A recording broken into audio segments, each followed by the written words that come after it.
Eu espero que vocês gostem da conversa. Eu vou falar um pouco sobre a gestora primeiro, para contextualizar os clientes da Fato. Depois eu comento brevemente sobre os produtos e daí eu passo a palavra para a Marcela, para ela, de fato, realizar a live com foco em macroeconomia e política. Então, vamos lá. Falando um pouco da gestora, para quem não conhece, a Claritas começou lá em 99. Ela foi uma das primeiras gestoras independentes do Brasil.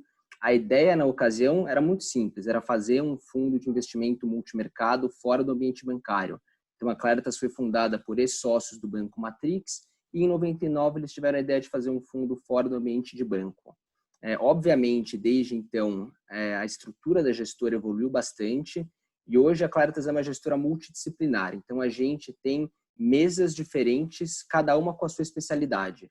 Então, a gente tem uma mesa de fundos multimercado, uma mesa de produtos de ação, uma mesa de produtos estruturados, que engloba crédito privado, alguns fundos alternativos, como borracha e florestal. A gente tem o multifamily office na gestora e a mesa comercial, na qual cada um cuida de um tipo de passivo. Eu sou responsável pelo relacionamento com os assessores. Então, se por acaso algum assessor da Fato, que eu ainda não conversei, quiser conversar comigo, estou à disposição, podem falar comigo à vontade. A Claritas, ela tem hoje em dia 50 pessoas na equipe, a gente está com quase 10 bilhões de reais sob gestão, e um ponto muito interessante da gestora para compartilhar com vocês é que desde 2012 ela pertence a um grupo internacional chamado Principal Financial Group. Então, para quem não conhece a Principal, ela é uma gestora que existe já há 140 anos, é uma das 40 maiores gestoras do mundo, ela tem quase 800 bilhões de dólares sob gestão, tem presença em mais de 25 países diferentes e a Principal ajuda muito a gente, principalmente com inteligência de mercado. Então, a gente está sempre em contato com os gestores e os economistas ao redor do mundo para que contribuem, né, e ajudam a gente a desenvolver uma pesquisa econômica e, consequentemente, uma pesquisa, né, uma qualidade de gestão muito sofisticada. Falando um pouco dos produtos da Claritas, vou tentar falar de uma forma resumida, especialmente os fundos multimercado, que foram o foco da nossa conversa, né, Cris? O Claritas Institucional, o Claritas Hedge e os fundos de previdência. Então, o principal motivo pelo qual os fundos foram bem nessa crise se deve ao fato de que eles têm, dentro da carteira deles, um book de opções. Então, para quem não sabe muito como opções funcionam, elas são basicamente um seguro. Se algum ativo que eu estou operando ultrapassa um determinado valor, seja para mais ou para menos, eu consigo ganhar um dinheiro, ganhar um prêmio por causa dessa ultrapassagem. Então, funciona como um seguro. A bolsa está a 100 mil pontos, eu compro um seguro a 80 mil pontos, se a bolsa vai abaixo, eu ganho dinheiro. Simples assim. E o grande diferencial dos nossos fundos é a forma com que o Damon Carvalho, nosso gestor, consegue, né, construir uma carteira principal de ativos, operando juros, bolsa, câmbio, tanto no Brasil quanto fora, mas o mais importante é como ele consegue convergir na mesma estratégia a carteira principal dele com a carteira de opções que protegem cenários adversos. Então, em meses de turbulência, seja agora no último março, ou, por exemplo, greve dos caminhoneiros, eleição do Trump, Wesley Day, os nossos fundos conseguem segurar bastante a queda ou, como foi nessa crise de agora, ter resultados bem expressivos positivos. Então, eu acho que esse é o principal diferencial dos nossos fundos. Depois a gente pode marcar uma conversa para entrar em mais detalhes sobre os produtos. Hoje a conversa vai ser feita com a Marcela Rocha, ela é nossa economista-chefe. Então, vou passar a palavra para a Marcela se apresentar. Eu espero que vocês gostem. Eu estou à disposição para o que vocês precisarem. Eu vou ficar em stand-by aqui acompanhando a conversa.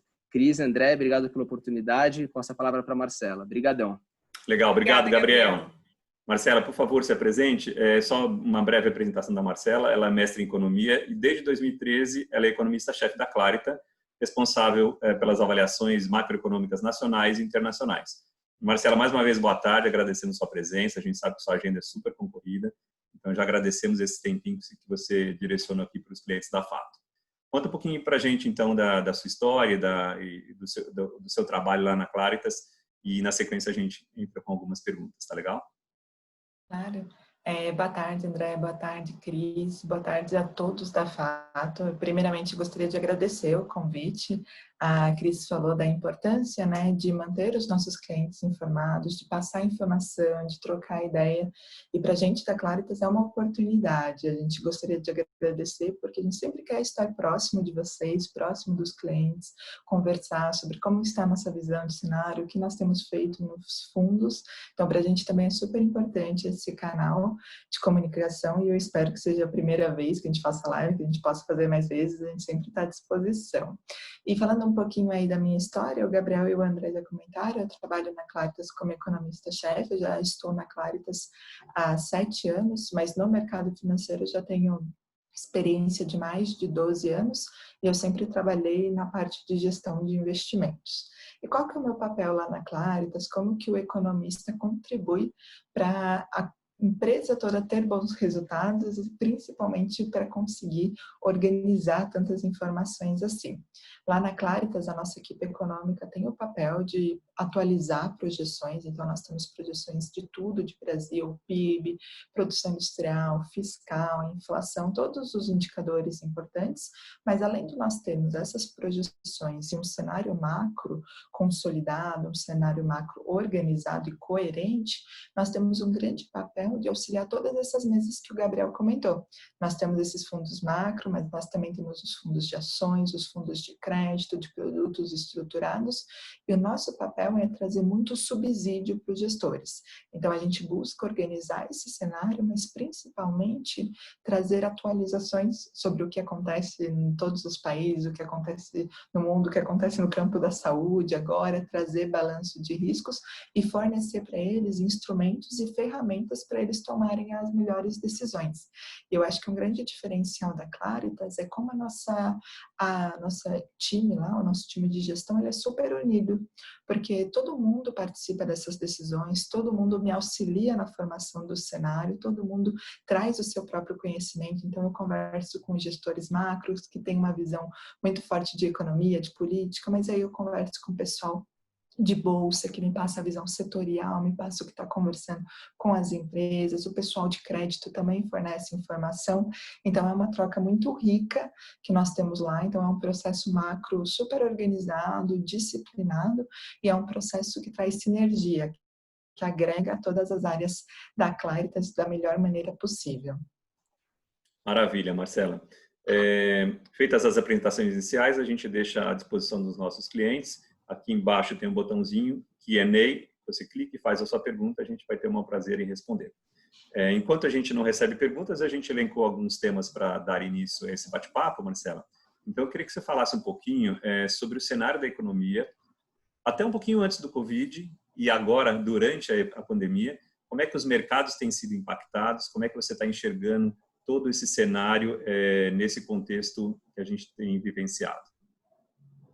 Ah, legal, André. Acho que essa pergunta é super importante. Apesar de nós estarmos no meio do olho do furacão, né, no momento mais grave dessa crise por conta da pandemia do coronavírus, eu sempre lembro que é importante a gente contextualizar onde estava a economia global e a economia brasileira antes da chegada do coronavírus. E nesse aspecto, pessoal, em relação ao cenário global, lá na Claritas a gente tinha uma visão um pouco mais cética em relação às perspectivas para o crescimento global. Por quê? O ano de 2019, quando a gente olha o S&P, o Ibovespa, com altas aí de mais de 30%, parece que foi um ano super tranquilo, um ano muito favorável. Mas em termos econômicos, não foi assim a história. Quando a gente olha o crescimento global, ano passado, o crescimento global desacelerou e cresceu somente 3%, o menor crescimento para o mundo desde a crise de 2009. E essa desaceleração do crescimento global foi explicada essencialmente pela guerra comercial entre China e Estados Unidos. No entanto, apesar dessa guerra comercial ser um risco e afetar o crescimento das principais economias, a gente teve uma rápida reação de política monetária. Vários bancos centrais cortaram a taxa de juros para evitar uma maior perda de ritmo das economias por conta da guerra comercial. E além dos bancos centrais cortarem a taxa de juros, injetarem mais liquidez, a gente ali no final de 2019 teve um sinal de uma trégua da guerra entre esses dois países. Por isso que quando a gente olha o S&P, o Ibovespa, aqui a gente vê forte altas, mas eram muito concentradas na questão de maior liquidez e principalmente na esperança de que essa guerra comercial ela teria um alívio aí nos próximos meses. Mas apesar dessa leitura do mercado, pessoal, lá na Claritas a gente via com muito ceticismo esse cenário. Por quê? Primeiro porque a gente entendia que essa trégua da guerra comercial ela era muito frágil. A gente sabia que tinha uma eleição americana agora em 2020 e que para o Trump era muito confortável ele não piorar a situação econômica, não trazer maiores incertezas perto de uma eleição. Só que apesar desse racional ser muito lógico, a gente sempre desconfiava de Trump, né? A gente fala, não dá para contar com racionalidade, então a questão da guerra comercial pode ser sempre um risco, ainda mais se a eleição americana não tiver muitos sustos para o Trump ser reeleito. E além da gente colocar o fator da guerra comercial como um fator ainda de incerteza, a gente achava que tinham muitos riscos para o crescimento global.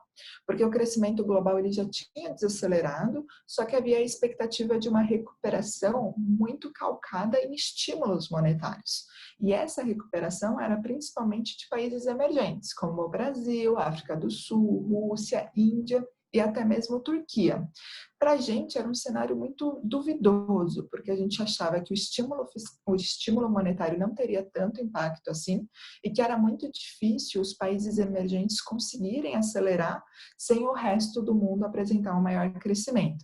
Então, até a pergunta da Cris no começo, né, perguntando o que a Claritas fez, só para passar um pouquinho, sempre isso é com o gestor, né, com o Damon Carvalho, mas o Damon, vendo esse cenário, ele já ficava muito cético na tomada de risco maior. E aí, quando surgiu a questão do coronavírus, como a gente já estava mais desconfiado com o cenário global, mais desconfortável em relação às perspectivas de crescimento, ele fez aquelas proteções que o Gabriel comentou e diminuiu um pouquinho o risco, né? Por isso que é importante a gente contextualizar até para os clientes entender por que às vezes a gente conseguiu se proteger, conseguiu ganhar, porque nosso cenário global era desafiador e assim que a gente começou a falar de coronavírus, o Damon teve essa prudência, essa agilidade de conseguir reduzir posições e apostar nisso, né?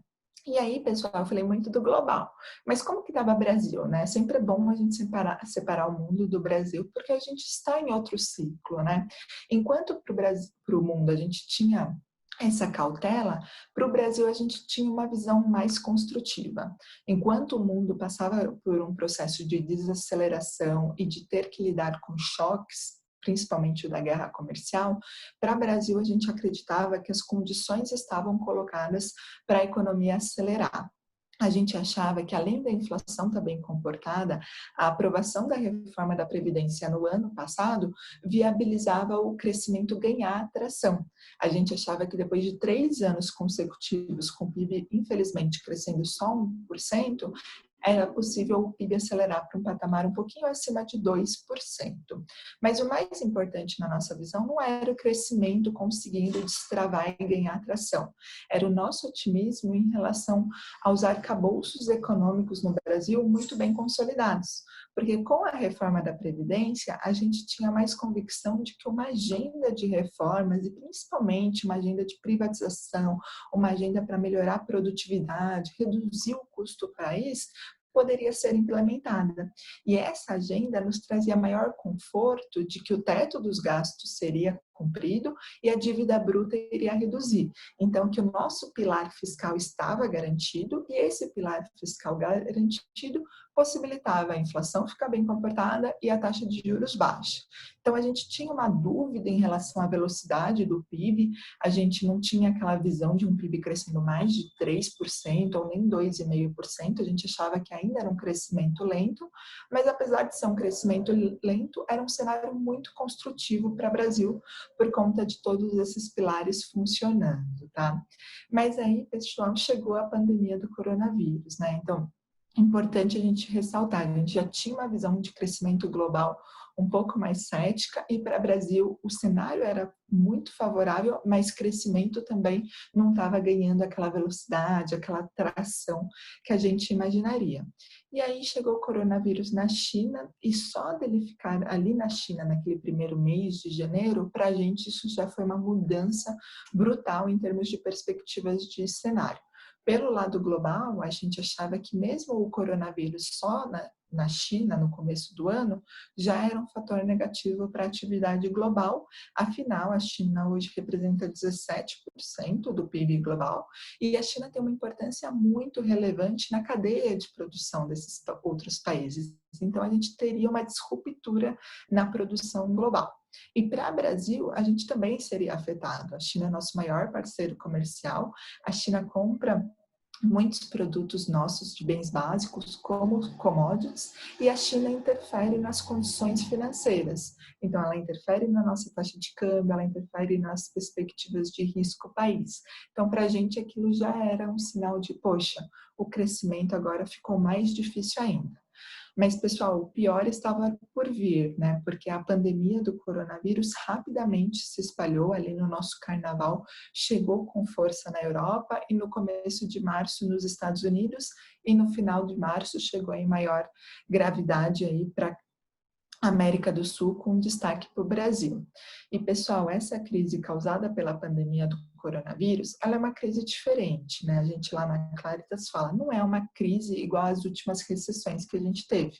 As últimas recessões, elas tiveram seus problemas, suas raízes em setor financeiro. Era sempre uma crise causada em bancos, ou uma crise em algum setor que tinha uma bolha, ou até mesmo erros de política econômica, alta dos juros rápida, queda de preço do petróleo.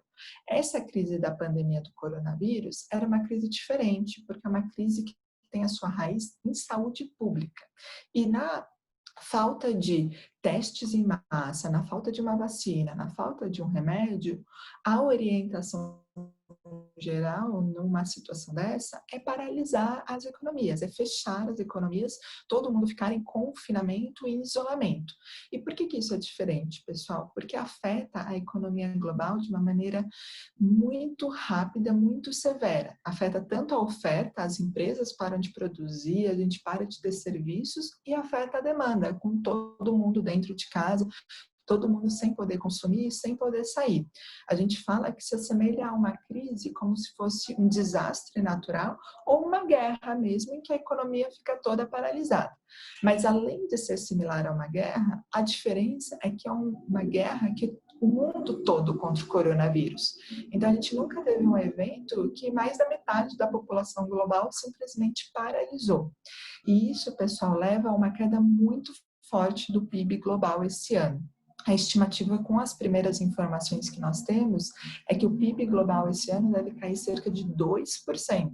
Para vocês terem uma ideia, a gente só teve uma queda nessa magnitude na Segunda Guerra Mundial, lá na década de 40. Então, olha quanto tempo a gente não passava por um choque tamanho igual esse.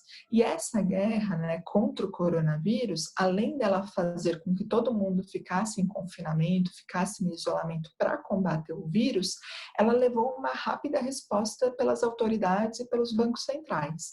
A gente também nunca tinha visto uma resposta tão rápida e uma resposta tão robusta por parte das autoridades.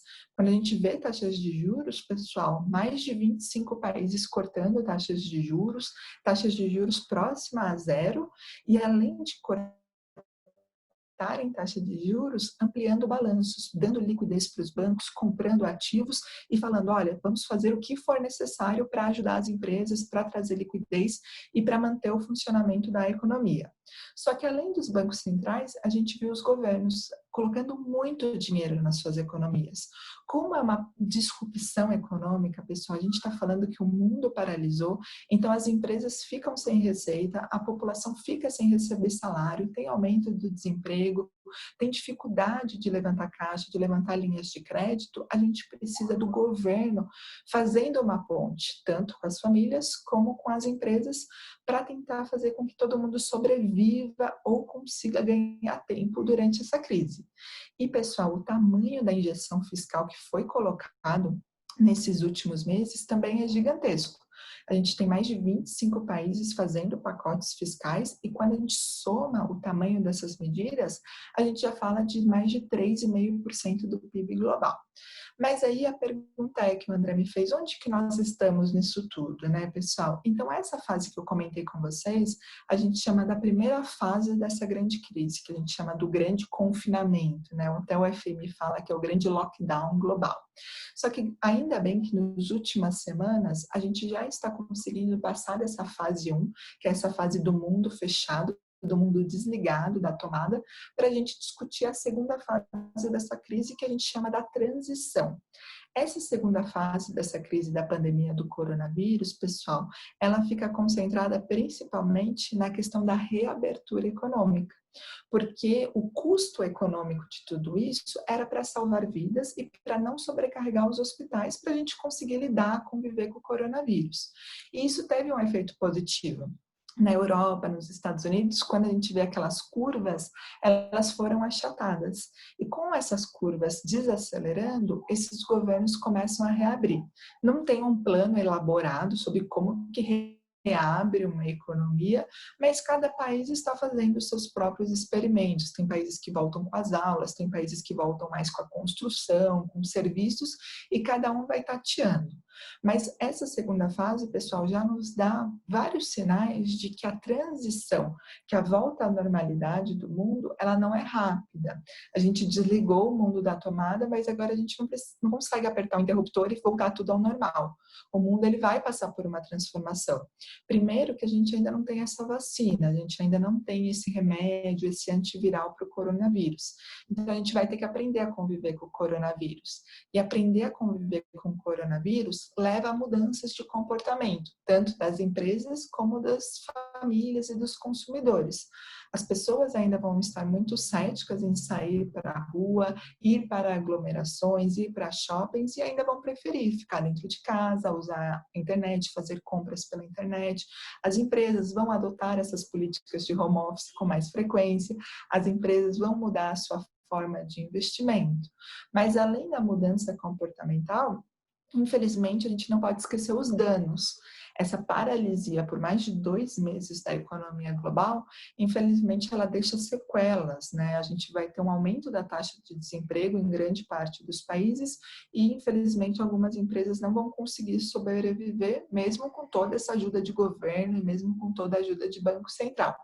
Então, nessa segunda fase, pessoal, a gente está num momento super importante. A gente está aprendendo a reabrir as economias, a gente está olhando diariamente como que são os números de novos contaminados, de novos óbitos com coronavírus, mas a gente também está vendo os números das pessoas, se elas estão voltando a ir em restaurantes, se elas estão voltando a pensar em viajar, se elas estão usando meios de transporte público ou estão usando mais o carro, e a gente também começa a entender qual que foi o impacto no desemprego, qual que foi o impacto na falência e principalmente na gestão de investimento das empresas.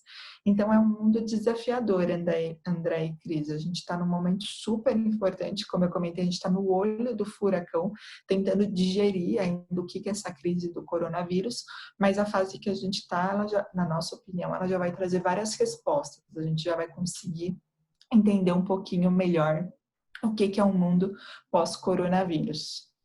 Maravilha, Marcela. Assim, primeiro, parabéns aí por resumir em 10 minutos quase 5 meses da economia global, com tantas nuances, tantos detalhes. Cris, se você quiser fazer a próxima pergunta. Verdade. Marcela, levando em consideração tudo isso que você falou, todos os impactos econômicos que o coronavírus trouxe, não só para o Brasil, mas também para a economia mundial, especialmente para a economia mundial. Fala para a gente o seguinte, qual é a sua projeção em relação aos diversos mercados e indicadores econômicos daqui para frente? Imaginando um futuro, o que você pode dizer para a gente em relação aos indicadores econômicos?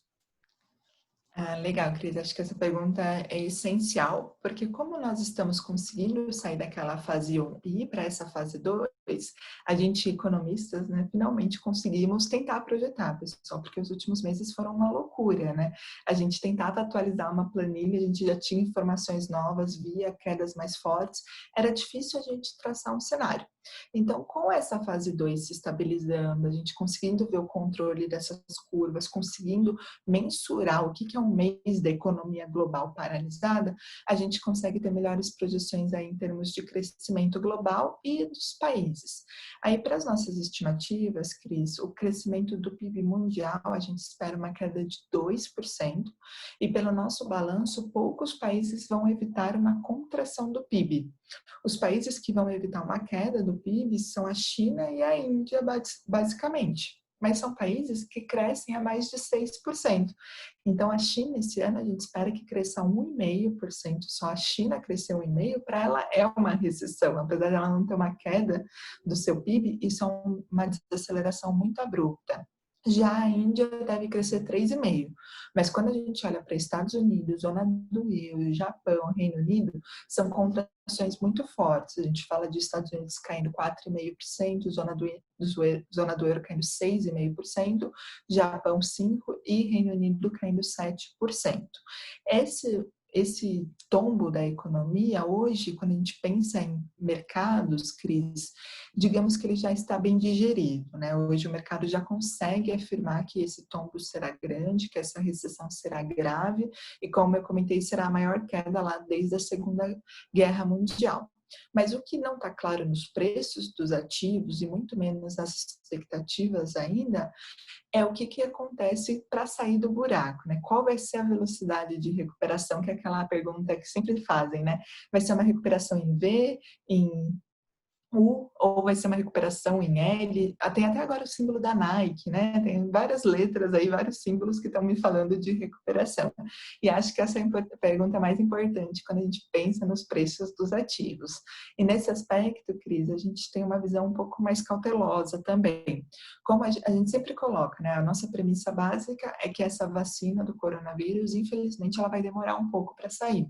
Quando a gente escuta os especialistas, eles falam, os estudos podem avançar rápido, mas apesar dos estudos avançarem rápido, são necessários muitos testes, e aí depois dos testes é necessário um tempo para implementar essa vacina e fazer ela chegar no mundo. Então a gente trabalha que essa vacina não deve sair esse ano. Com essa hipótese muito bem esclarecida, a gente tem uma cautela em relação a essa curva. Então, quando eu penso nas letras da recuperação, a gente pensa numa recuperação em U. Então, a gente tem esse tombo e para a gente voltar ao patamar antes da crise, isso só no final do ano que vem. E por quê? Justamente porque conviver com o coronavírus vai nos levar a mudanças de hábitos, vai nos levar a um aumento da poupança precaucional. As famílias vão estar muito mais céticas em gastar. As empresas que conseguirem sobreviver, elas não vão estar dispostas a aumentar o investimento, elas vão preferir ter caixa, preferir ter liquidez nesse momento. E além de mudar esse comportamento, tem aquelas consequências de longo prazo, que são o aumento do desemprego, que faz o consumo ser muito mais devagar, e a gente tem a perda de empresas que também tornam o investimento, a volta do espírito animal muito mais difícil num momento com tanta incerteza. Mas além desses dois fatores que são para a gente os fatores diretos dessa pandemia, a gente não pode esquecer os efeitos geopolíticos, Cris.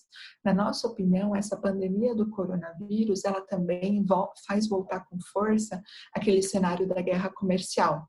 O ano passado teve aquela trégua, mas a gente já era cético com aquela trégua. Agora, com essa pandemia, tendo no epicentro a China, para a gente isso é um fator que vai levar a um agravamento muito rápido dessa guerra comercial. E a gente diria que vai ser uma guerra comercial mais intensa. Primeiro que não vai ser só China e Estados Unidos, a gente pode esperar outros países também de alguma forma querendo retalhar a China, e além de ser uma guerra de comércio, de tarifas, exportação e importação, também vai ser uma guerra de tecnologia, uma guerra de inteligência artificial, uma guerra de hegemonia e de poder. E qual que é a consequência disso, Cris e pessoal? É que a gente acha que essas ameaças em relação à China já começaram, né? A gente já vê discursos muito duros falando, o vírus chinês, o vírus que a China criou, o vírus que a China não falou para o mundo.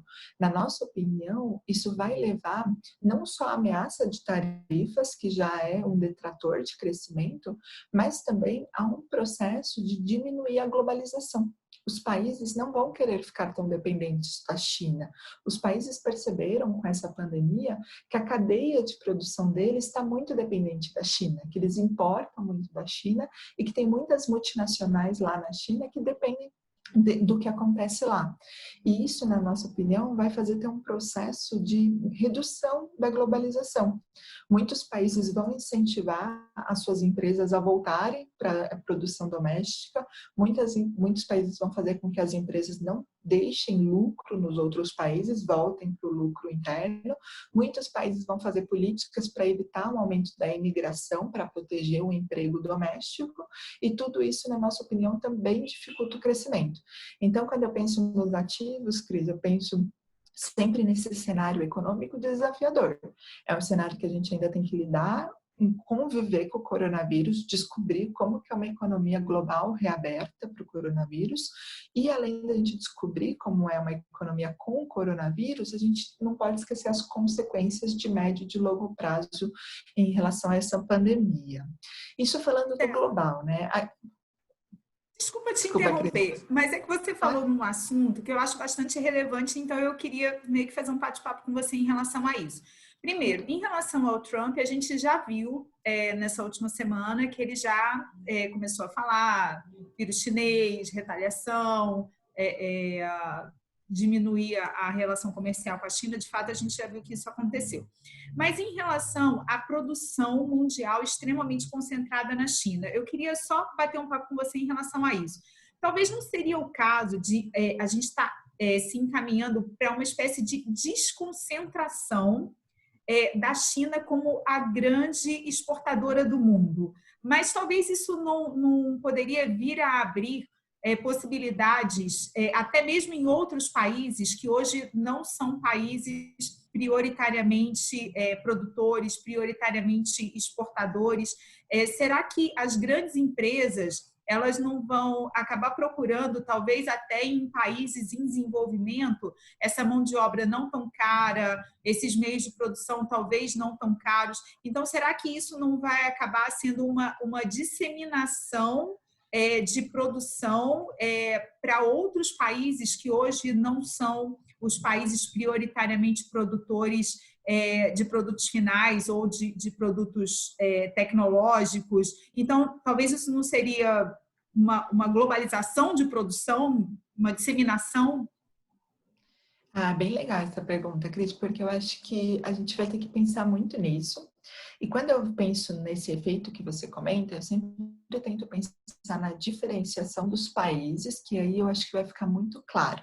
Porque, de fato, o que eu tenho já visto, não só do Trump, mas de várias autoridades, vários países, não quero depender muito da China, não quero depender da importação desses produtos, porque a gente está vendo uma dependência em todos os setores, né? Até na área da saúde, né? A gente precisa importar máscara, a gente precisa importar respirador, ventilador da China. Isso que é o setor de saúde, mas é que as empresas estão percebendo é que elas dependem de várias pecinhas de tecnologia que só são fabricadas na China, de vários produtos finais que são lá.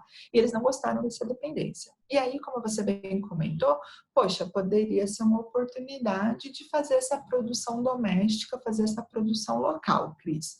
Mas aí, quais são as dificuldades, na minha opinião, desse processo, né? Primeiro que transições, elas não são fáceis.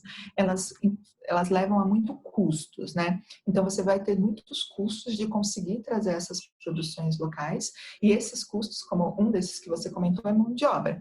Apesar da mão de obra na China ter encarecido nos últimos anos, quando a gente olha o preço relativo do salário da China em comparação com os países, é um salário ainda mais baixo. Então, você tem um aumento desse custo de salário.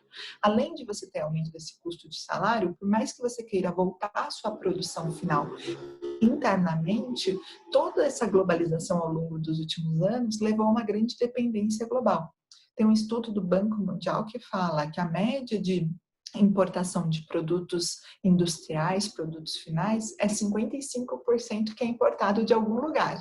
Então, até você conseguir ter toda a sua cadeia interna, então, por exemplo, carros, não, eu vou voltar a produzir carros nos Estados Unidos, né? Não vou importar carro da China. Smartphone, né? A Apple vai voltar a produzir tudo. Tudo bem ela querer produzir o final, mas aquele chip, aquela capinha ainda é da China. Então, ela tem várias fases para conseguir, o que demora um pouco. Então, essa transição embute muitos custos para os países. E aí que vem a questão da diferenciação.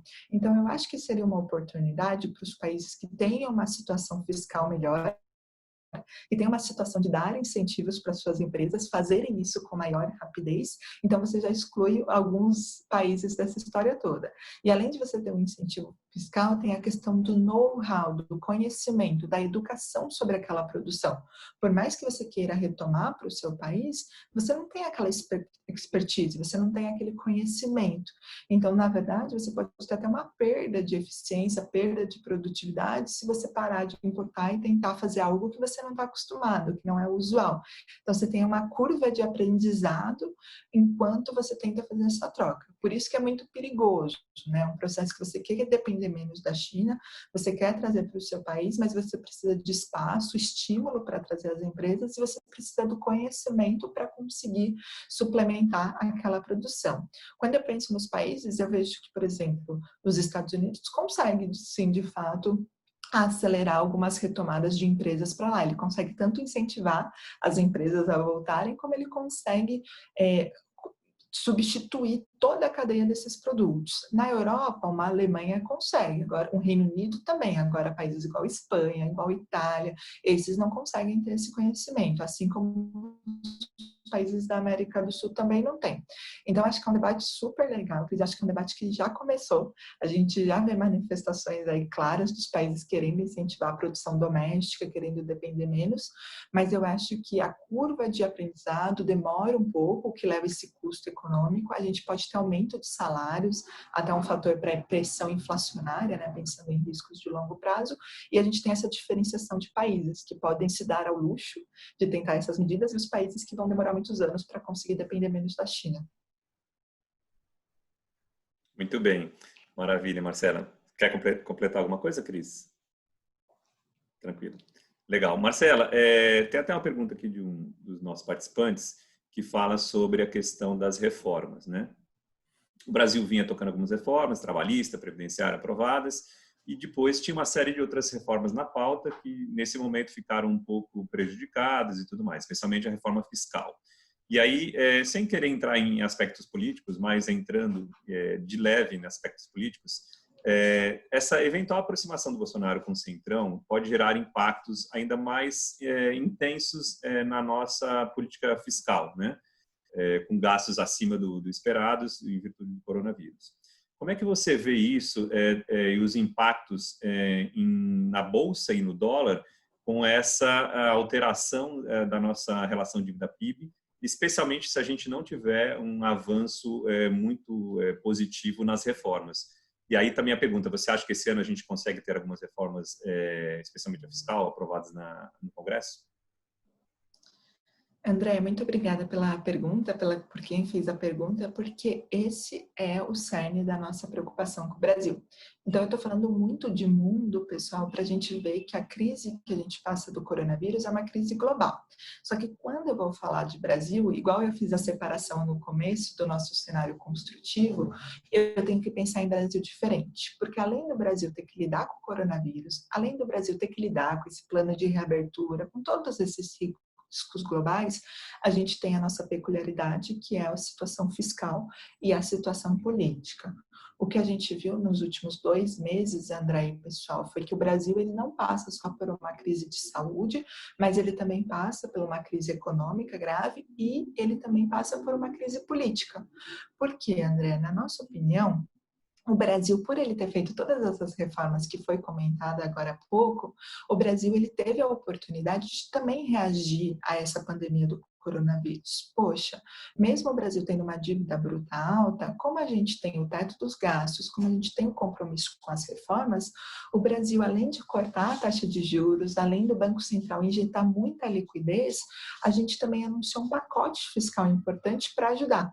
Eu comentei lá das autoridades globais, mas aqui no Brasil, o nosso Ministério da Economia anunciou um pacote muito robusto fiscal, um pacote que ajuda tanto os estados, tanto a saúde, como ajuda as pessoas mais vulneráveis e as empresas em dificuldades.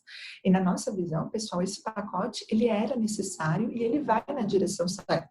É uma crise tão grave que a gente precisa do Estado fazendo essa ponte para todo mundo sobreviver nesse momento. Só que qual que é o nosso diferencial, que foi muito bem colocado nessa pergunta, pessoal? O nosso diferencial é que nosso ponto de partida já era pior, a nossa foto era pior em relação aos outros países, porque a gente tinha essa dívida bruta alta.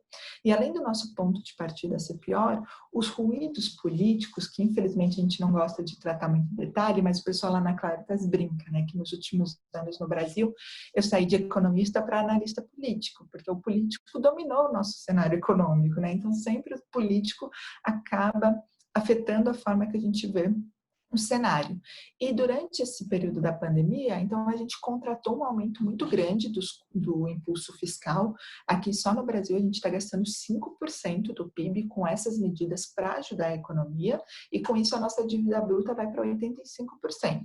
De novo, não tem nenhum economista que questione a importância dessas medidas. O ponto é que a gente tem que voltar àquela trajetória de queda. Então, mudou o patamar, só que a gente tem que voltar a ter credibilidade e reformas para a nossa dívida cair. Só que nesse inteirinho, André, a gente acha que houve uma deterioração do cenário político. A gente fala lá na Claritas que além da gente ter que aprender a conviver com o coronavírus, nós também estamos aprendendo a entender o que é o novo governo Bolsonaro. Porque o governo Bolsonaro sempre foi um governo muito difícil de ler, né? Foi um governo eleito sem base, sem campanha, sem conseguir fazer coalizões e sempre eleito por conta da questão de ser anti-establishment, anti-velha política, contra a corrupção. E esse perfil do Bolsonaro nos garantia que, olha, ele não tem base, mas ele tem muito capital político e ele defende a agenda de reformas. Então, é possível a gente aprovar. Só que nesses últimos 2 meses, esses pilares do governo Bolsonaro mudaram. A gente viu saídas de ministros importantes, a gente percebeu que, além dos ministros não serem indispensáveis no governo dele, então o Bolsonaro não depender de nenhum ministro, a gente começou a ver uma mudança em relação à pauta econômica. A gente teve o anúncio daquele plano para o Brasil, que foi super emblemático, sem o Paulo Guedes, e um plano defendendo o aumento de gastos, algo que vai totalmente contra essa responsabilidade fiscal que nós precisamos. E além do Bolsonaro mostrar que dentro do governo dele há um certo apoio ao aumento de gastos, a gente também vê uma mudança no direcionamento dessas políticas fiscais para a popularidade dele. Porque a saída do Moro, a saída do Mandetta, pessoal, não foram tranquilas para o Bolsonaro, né? O Bolsonaro lida com a recessão, ele lida com a crise de saúde e ele lida com a desconfiança de perder o Moro. Com isso, a popularidade dele cai. Só que a popularidade do Bolsonaro só não cai mais porque a população de renda mais baixa começa a receber aquele auxílio de R$600, que é uma política super importante, mas é uma política que já atinge mais de 60 milhões de brasileiros, então é um montante expressivo aí que está recebendo isso. E essa população segura a popularidade do Bolsonaro.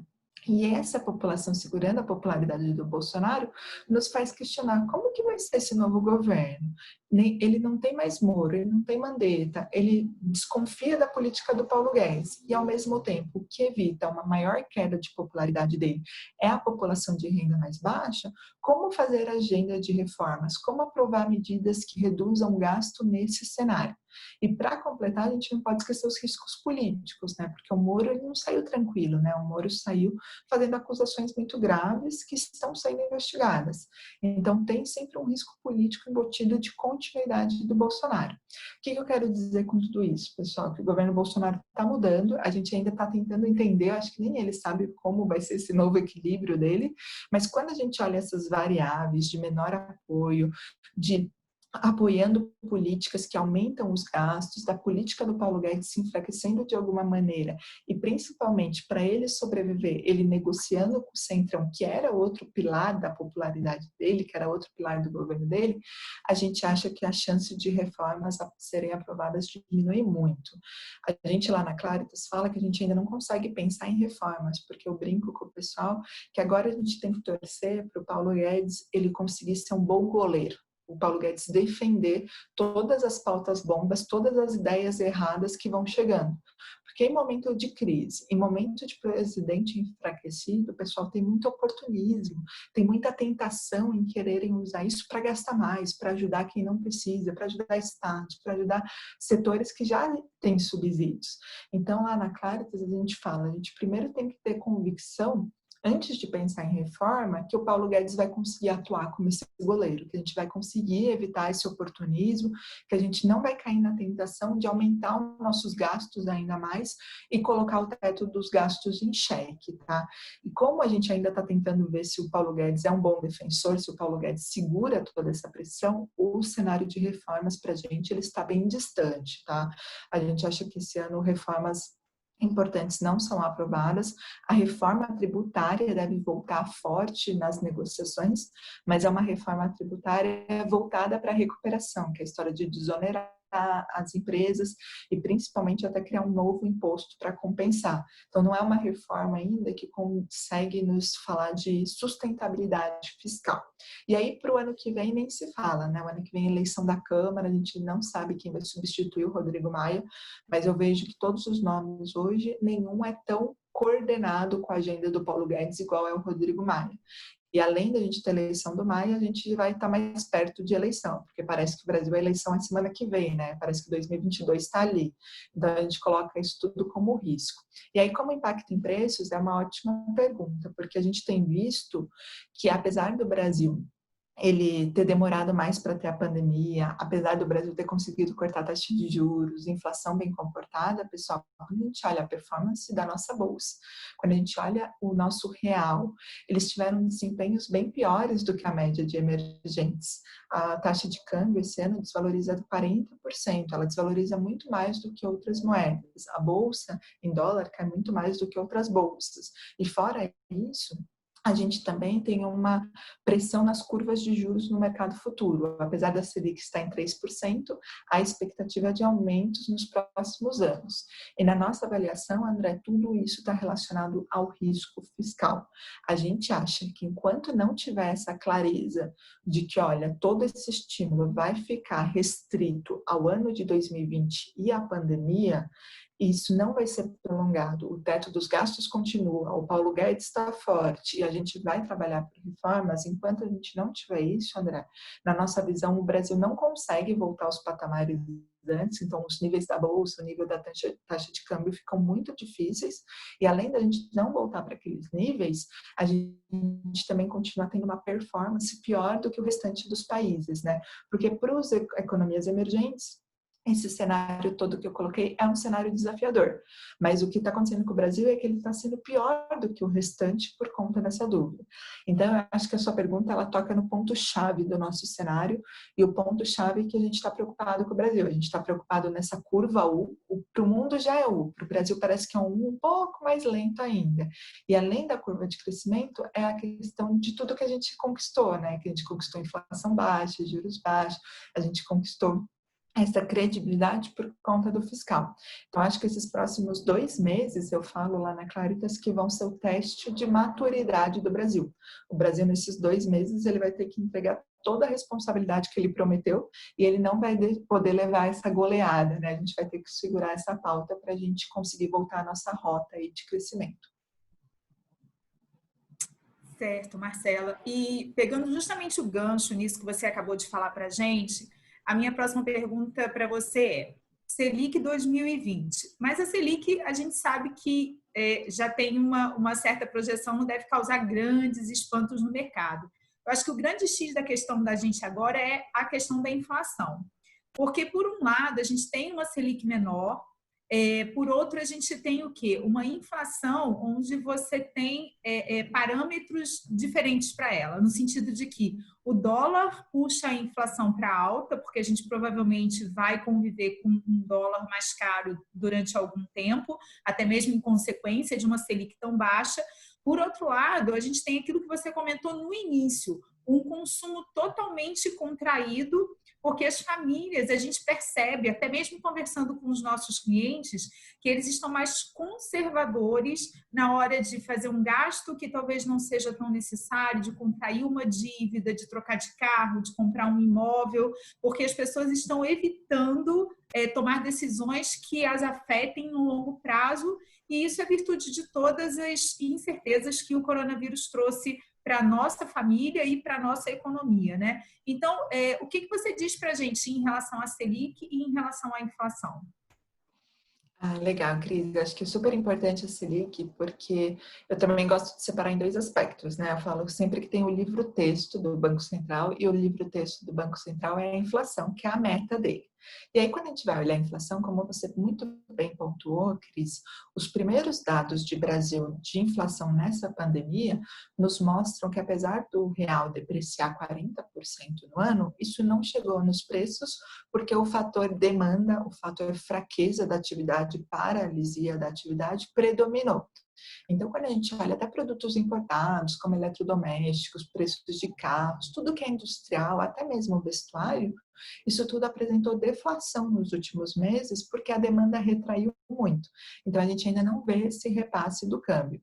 E além da demanda preponderar na inflação, a gente tem uma grande contribuição da queda dos preços de commodities. Por conta desse crescimento global fraco, a gente viu queda dos preços das commodities agrícolas, que ajudam os preços dos alimentos, mas a gente também viu do petróleo, a queda do petróleo muito forte ao longo dos últimos meses, que ajuda aqui na nossa inflação, principalmente no preço de gasolina.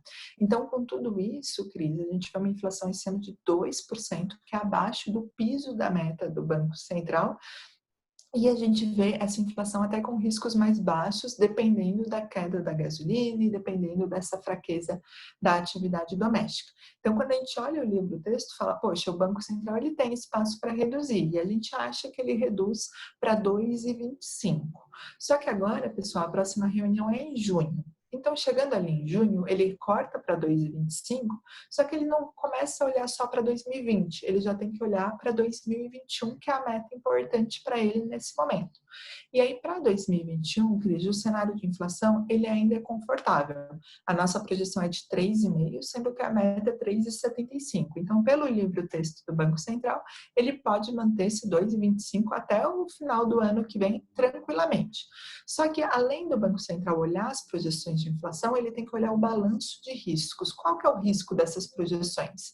E aí, nesse aspecto, Cris, a situação começa a ficar um pouco mais desconfortável, porque a gente tem falado muito que essa crise é uma crise de demanda, é uma crise que tem uma forte contração do consumo, mas a gente não pode esquecer as consequências de longo prazo, que foi até uma pergunta sua anterior, que era uma das consequências, que ela também é uma crise de oferta. A gente tem a demanda fraca, só que a gente também tem a interrupção da oferta.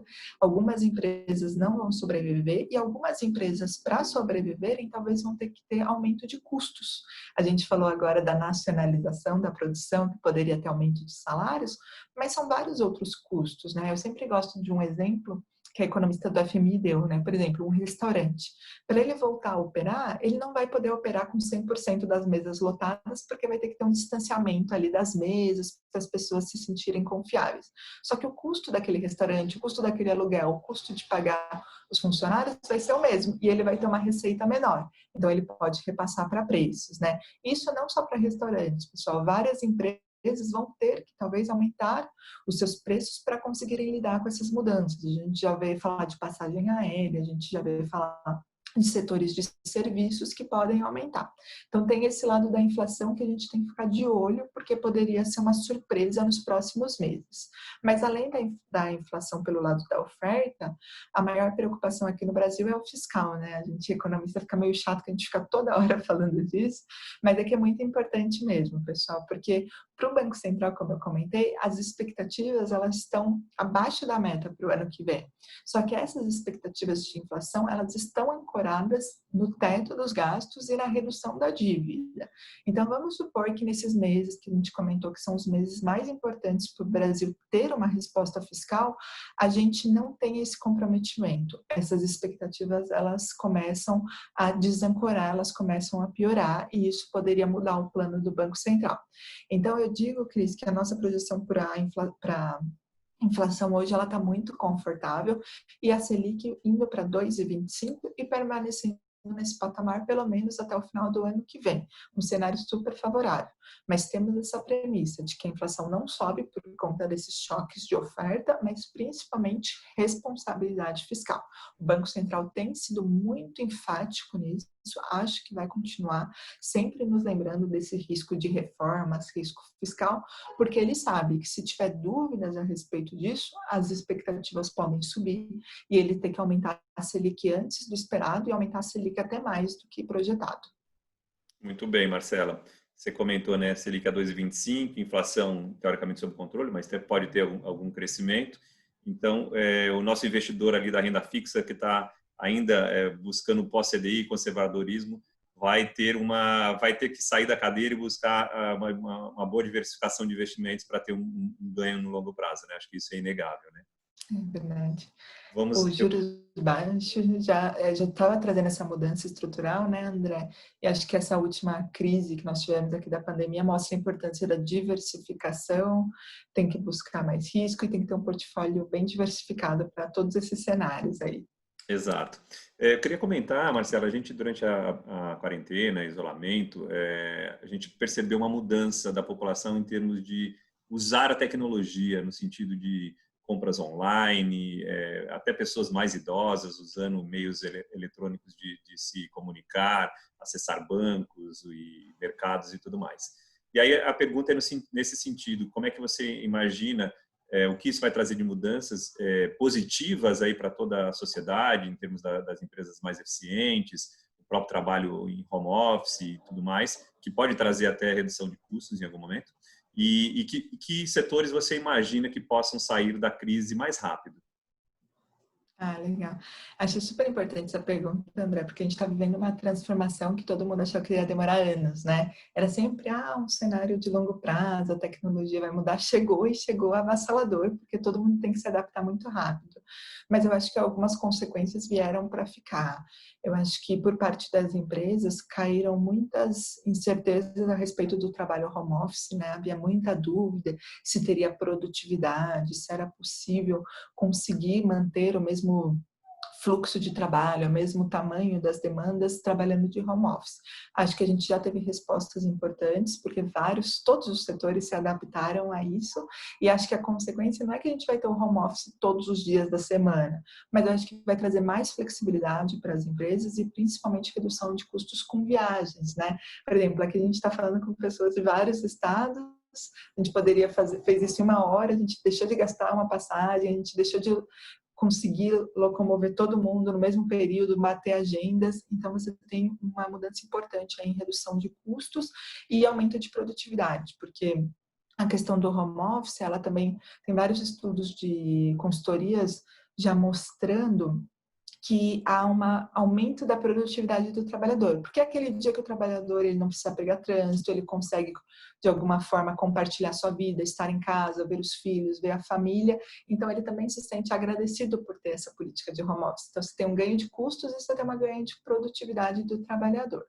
E aí, fora esse lado da tecnologia do trabalho, que eu acho que é o mais claro que a gente está vendo aqui, eu acho que tem todo um ganho dos recursos dos sistemas, né? As empresas vão ter que acelerar muito a tecnologia em darem estrutura para os seus trabalhadores trabalharem de casa, então os funcionários vão ter que ter todo acesso à rede, acesso à tecnologia, os trabalhadores vão ter que ter essas ferramentas para fazerem apresentações, para fazerem reuniões, e a gente vai ter também pelo lado do consumidor essa necessidade. Acho que o consumidor, você falou muito bem da questão de se adaptar, de trabalhar de casa, mas a gente está vendo não só as compras usuais, né? A gente está vendo também a alimentação, a questão do delivery, as pessoas buscando outra forma, as pessoas buscando ensino à distância, acho que é um setor que sai ganhando. As pessoas estão buscando vários cursos, né? As pessoas estão fazendo exercícios online, as pessoas estão tendo atividades físicas online, as pessoas estão tendo trocas de informação com outras idiomas, professores, então acho que esses setores saem ganhando. Assim, pensando em vários setores, acho que o da saúde sai ganhando mais rápido, porque todo mundo vai investir muito mais em saúde, vai investir muito mais em pesquisa, em vacina, mas acho que o setor depois que mais ganha é o de tecnologia, e esse setor que vai ter que adaptar a todo mundo e a todas as demandas, né? E aí dentro das empresas, eu acho que a gente falou muito de empresas que não sobrevivem, né? O pessoal lá de ações fala muito isso, fala que as empresas que sobrevivem nesse cenário são as empresas que já estavam fazendo mais rápido essa mudança para a internet. Então, conseguindo ter um canal de vendas, conseguindo oferecer serviços pela internet, conseguindo chegar no consumidor de uma maneira mais clara. Então, acho que as mudanças elas vieram para ficar, não na mesma intensidade, não vai ser home office 5 dias, a gente não vai cozinhar só em casa, não vai pedir só comida em casa, mas a gente vai fazer uma compra no supermercado pela internet agora. Acho que as empresas vão diminuir as viagens, acho que a tecnologia vem, a comunicação sai ganhando com isso, né? Porque você usar a tecnologia bem, você também precisa ter muito boa comunicação, marketing, infiltração, para você também vender aquilo de uma maneira melhor, né? Perfeito, Marcela. A gente poderia ficar mais meia hora, 1 hora, 2 horas aqui conversando. O tema é bem abrangente e a gente tem mais várias perguntas, inclusive perguntas de cliente, mas acho que pelo tempo a gente não vai conseguir atender a todos, mas depois a gente endereça as perguntas e encaminha para todos aí os comentários de vocês. Só agradecer mais uma vez, e foi praticamente uma aula de economia, de macroeconomia. A gente fica muito feliz. Passar a palavra para a Cris para encerrar.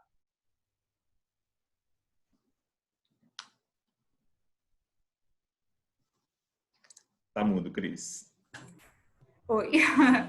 Marcelo, mais uma vez eu te agradeço muito por ter participado, agradeço ao Gabriel também, vocês foram extremamente disponíveis no dia que eu liguei para conversar e mais uma vez foram extremamente disponíveis aqui na live.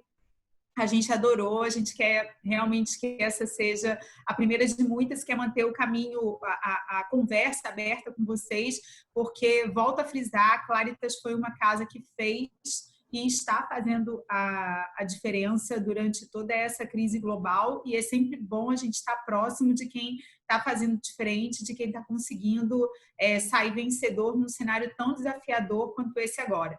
A gente agradece a todos os nossos clientes pela presença, pelas perguntas. Muito obrigada a todos pela participação. Como o André bem frisou, se vocês tiverem alguma outra pergunta que não tenha sido respondida, podem mandar para a gente via WhatsApp, que a gente vai ter o maior prazer em passar para a Marcela, passar para o Gabriel. E o que a gente quer deixar de mensagem para vocês é o seguinte: uma carteira bem diversificada, bem equilibrada, ela sempre vai ter uma capacidade bem maior de passar por momentos de crise. Então, a diversificação é sempre o melhor caminho. E como que essa diversificação vai acontecer de forma saudável? Através de uma conversa entre você e o seu assessor de investimentos. Nós, da Fato, estamos plenamente disponíveis para conversar, para oferecer a vocês soluções, para oferecer a vocês diversificação, entendendo o perfil de investidor de cada um, entendendo o tempo do investimento, as necessidades, a gente vai estar amplamente disponível e capaz de fornecer para vocês as melhores soluções, adequando o perfil e prazo de investimento. Mais uma vez, Marcela e Gabriel, muito obrigada. Obrigada mesmo, de coração. Foi ótima a live, a gente adorou conversar com vocês. Obrigada a vocês, Cris e André. Foi um prazer e eu me coloco à disposição sempre. Para a gente é super importante esse bate-papo e eu acho que o trabalho que vocês estão fazendo de comunicação e de principalmente conversa com o cliente, aprendizado, é excepcional. Então, parabenizo vocês e agradeço aí pela oportunidade, viu? Legal, obrigado mais uma vez, Cris, Marcela. Obrigado, André. Um abração. Obrigadão. Obrigado, Gabriel, e deixar o convite já aos nossos clientes, que na próxima quarta-feira teremos a gestora da Giant Steps aqui conosco, comentando sobre os fundos quantitativos. Acho que vai ser bem legal também. Obrigado, gente. Boa noite a todos.